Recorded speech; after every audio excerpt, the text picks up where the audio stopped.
Confusion. The confusion that we've seen in the last few years, the consumers needed it to be cheaper. Consumers are only paying more and more money for their product. What is leather? Is it plastic? Is it leather? Is it synthetic? Is it mango? Pineapple? Talking about veg tan. Every corner. Veg tan this, veg tan that, veg tan another. The consumer loses confidence. Leather is not per se a luxurious product. It was never meant to be luxurious. Fast fashion always does that. Isn't it funny how we always say, oh, it's coming back? Things that are not lasting more than a season is what that means in terms of its inside. Very clearly, no tannin, no tanning, no veg tan. I met it and I found it and I've done it on my own. I've tested the world's only consumable. Hey everybody, welcome to the Leather Hour, the editorial about the Lineapelle fair in Milan. We had a fantastic visit at the Lineapelle fair in Milan in September. That was a month ago, actually last week, but it was last month as well. We had a meeting at the Lineapelle, which we do twice a year, once in February or March, and another time in September, which is a bigger show with machinery and material suppliers and fashion design and everybody meeting up. Also a lot of social meetings going on at the show, after the show for dinners or breakfast or events or things that happen during the Lineapelle show in Italy. There was a lot going on. And as usual, there were thousands of people that flew in from all over the world to understand leather, to see designs, to participate in crafting. For the first time in the last 2 years, we've had some different workshops for different crafters coming in and showing their hobby and their work and their designs, and also bringing in different color schemes, fashion shows. There's also some time of music. There's a lot of politics that go on, a lot of different lobbyist groups that go there, we saw, and a lot of different organizations, consultants that try to push their agenda, and a lot of confusion. The confusion that we've seen in the last few years mostly has to do with the question of labeling, I would say. Labeling as to what is leather or what is not leather has been one of the center points, I would say, since Corona time. The reason for that probably is because there's some different legislation missing, but there's also some different interest groups that are trying to make labels confusing. Why do I say that? Well, very simple. If it was not like that, then it wouldn't be confusing. It would be very, very simple to be able to say that if we have genuine leather, that's what that means. It's simply genuine. But since we have genuine leather, that's also anything but genuine, that creates chaos and confusion for consumers. And then when they have episodes of going out and buying things that are made with genuine leather but are not good quality, the consumer loses confidence. And at the moment, we have a lot of different scenarios that are going on, of different companies, startups mostly, that are coming with alternative materials that are actually not good for the planet, not sustainable, not leather, but calling themselves leather, for instance, material. But we can get back on that topic a little bit later. One of the most interesting things that I found, I must say, in the show was the question of the veg tan leather, which is growing in appearance in the fair. I found that in Lineapelle this year, everyone was talking about veg tan. It was funny. It was as if there were 10,000 mics walking around talking about veg tan. Every corner. Veg tan this, veg tan that, veg tan another. So veg tan actually has become a popular label and a popular name for something that's good. But before it's veg tan, before we can actually say that, we need to analyze what that means in terms of its inside. So it's not only about a specific label, what we say and use a word called veg tan. We need to understand that actually all tanning, which is the manufacture of leather, needs to have one word inside: tannin. Tannin is the natural extract of anything that's an organic matter that comes originally from a bark, a wood stem, something that's being thrown out, something that's being recycled, something that's actually not being mined as some metals are mined, for instance, chrome, aluminium, or made, such as synthetic. When we talk about natural ingredients in our tanning and we don't have tannin, we're not talking about tan. So we don't have veg tan. We have something different, which is fine. No problem. It may still be leather. It may still come from a recycle of a animal's hide into a piece of leather. But it needs to have the ingredient of tannin inside for it to be tanned. This is a very important point, which I brought up on my last episode, that we said very clearly, no tannin, no tanning, no veg tan. It's as simple as that. So in this Lineapelle affair, one of the things that I found very, very interesting, along with the tanning and the tannin, were questions of how do you recycle and promote these natural ingredients? Well, basically in the veg tan world, we have a couple. I think it's 5, 6 ingredients that are natural. We have mimosa, we have quebracho, we have olive leaves, we have a few different other things available, chestnut. And so, again, if you are working with those type of natural ingredients, you have the tannin. And I found that there was one particular moment where I saw a full line of things going on that really struck my mind. And I realized that on one side, leather tries to promote itself as being this sustainable material. But on the other side, it's also involved with things that are fast and things that are luxurious. Leather is not per se a luxurious product. It was never meant to be luxurious. Leather is simply a material that was always there for it to be long-lasting, easy to make with natural ingredients. You could repair it, you could reuse it, you could give it as an heirloom to your next generation, especially jackets. Jackets used to always go from generation to generation. Does that happen today? Perhaps not so much. And why? Well, there's not enough leather going around in those jackets that are making these quality products. Some jackets, though, are being made, mostly in, I would say, third world countries, some of them. And it's not really being made for that long-lasting question. It's more being made as an industrial type of output. How cheap can your leather jacket be? Sometimes I wonder. And then you also, of course, have some of the brands that try to imitate the leather in their clothing, in their jackets especially. We can see some fast fashion companies on all the high streets or the low streets. Doesn't matter what street you're walking on. You can find plastic looking like leather. Sometimes we find leather looking like plastic. Isn't that interesting how we've gone the full circle, but not being circular? Full circle doesn't mean you're circular in your economy. It just means you've come around again. Nothing special. What you need to see is, what have you done through that circle to make things better, to make things, again, long-lasting? It's sort of like a repeat all over again, continuously. You just keep going back and back in a circular mode.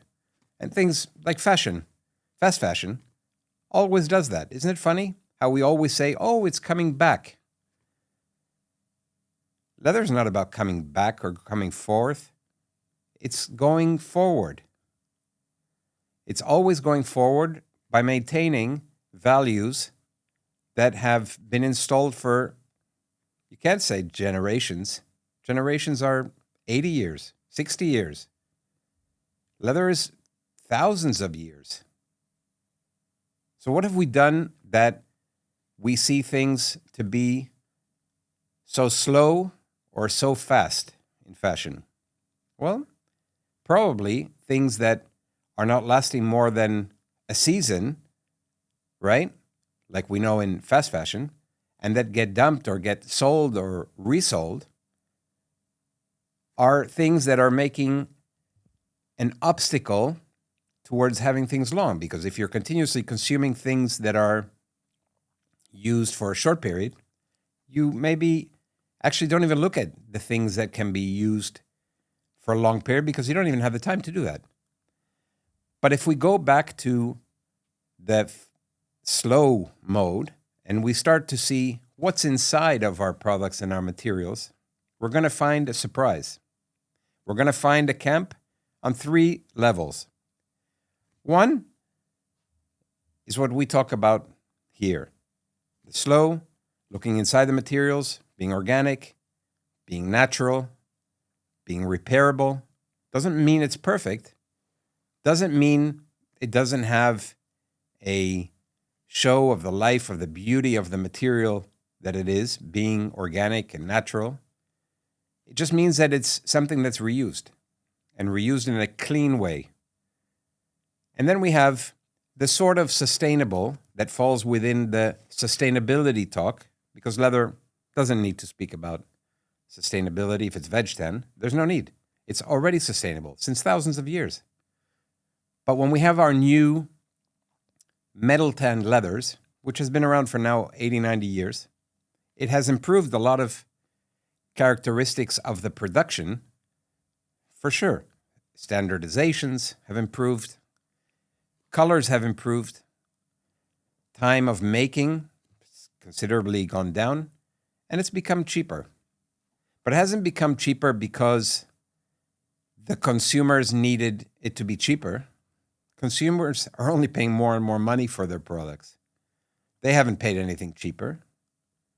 The people that exploit that sort of writ of things have to be cheaper are those who are asking things to be cheaper. When you go to a shop and you ask for a product, nothing has become cheaper in the last 80 years. It's only become more expensive. We speak about inflation, speak about bigger logistics.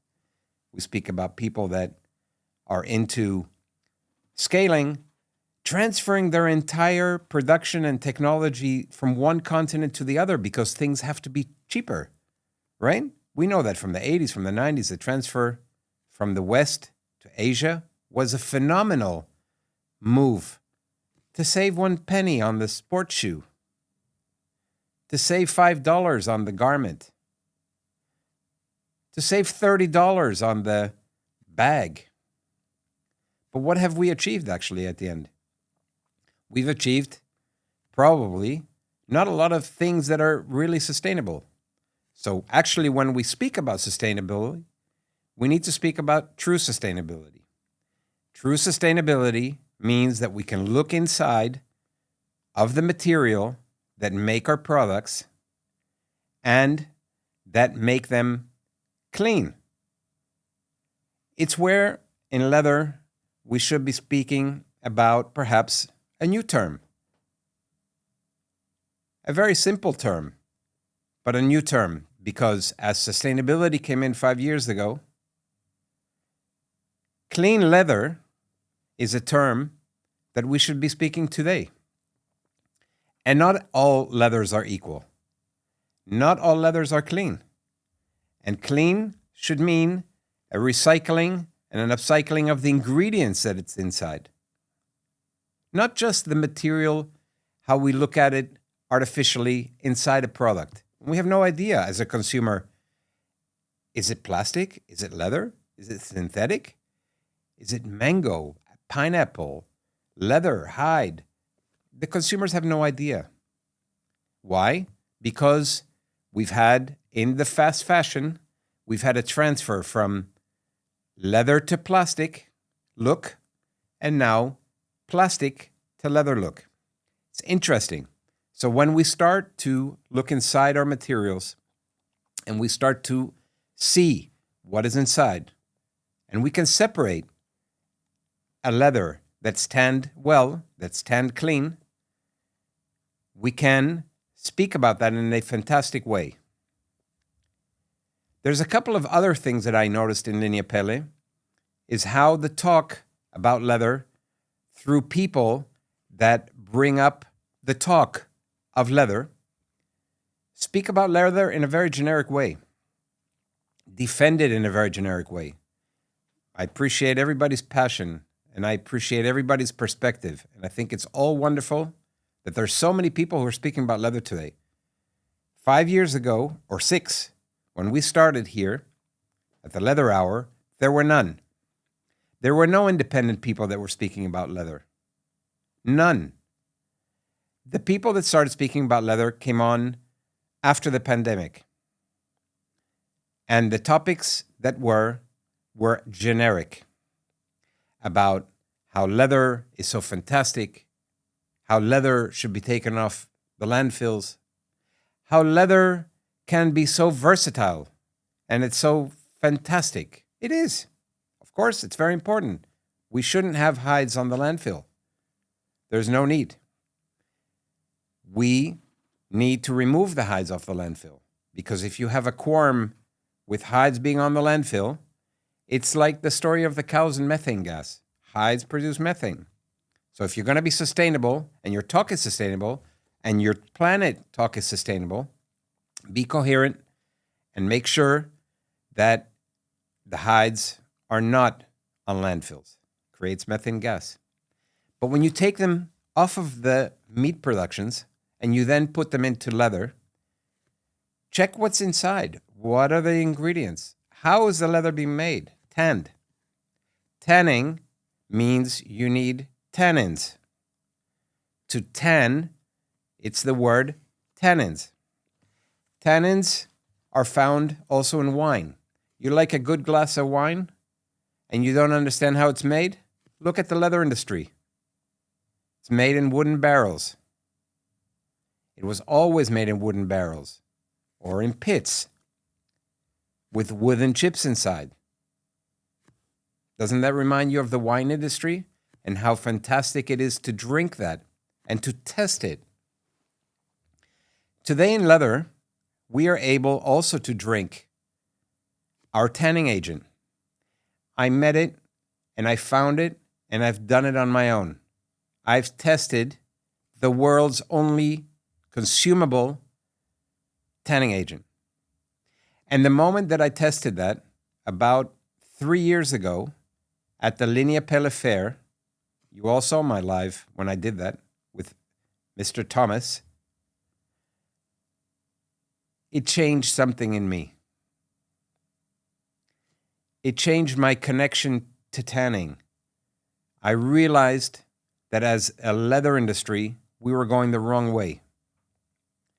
6 years ago, when we started with Eva Barbara, and then later Thomas Ross joined us at the Leather Hour, we wanted to hear and be the voice and the perspective of consumers, of agriculture, of leather workers, of leather makers, of educators, leather crafters, leather makers, and try to unite that. Why was that mission so important? Well, very simple. Leather had no connection to any of that. Leather was this industry run by associations that were all siloed up, each speaking from its own little silo and its own little budget and its own little agenda. Not much has changed.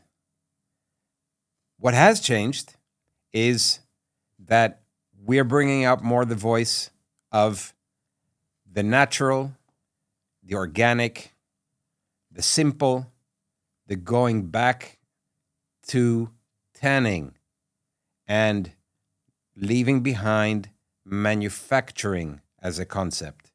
And when you heard this episode, you'll see tanning is split from leather manufacturing. Tanning is tannins. Manufacturing is metal, mined synthetics. Not all leathers are the same. I hope this was an interesting editorial for you, and I hope that's something that you can pick up. We will continue to reach out to consumers, as we do every week in our promotions of the world's finest materials. Leather, no doubt about it. Look how you can go from natural ingredients like olive leaves. This is an olive tea. So you can go from a natural ingredient, which is readily available.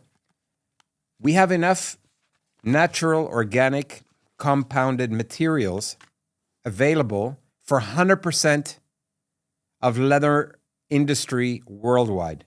We have more than enough. It's recyclable. It's garbage that's organic, that can be transformed into leather.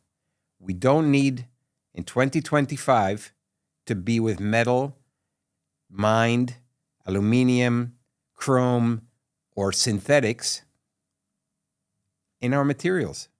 There's no need. At the end of the life, you can create tomato trees. Beautiful tomato trees. I've done it myself. I do composting on my own. In our family, we teach it to kids in schools that come by. Before we start our talks to children, students, we first teach them to compost. And the reason for that is composting and leather, in a natural way, are connected. It's a basic form of individual agriculture. We're creating the food for our food. We are today adding synthetics to our food, and by farmers because they don't have enough natural organic material to create our food. Why? Because banana leaves and other mango and avocado and mushroom whatever are going into materials. They're not going into the soil and giving food. So farmers are going to synthetic fertilizers. Does that make sense? I don't think so. Is it an organic world that we want to live in? Of course. I don't think anybody would disagree. But it's time to think and go back to leather as being organic, natural, good for the planet. That's leather. As simple as that. Thank you very much for listening, and see you leather.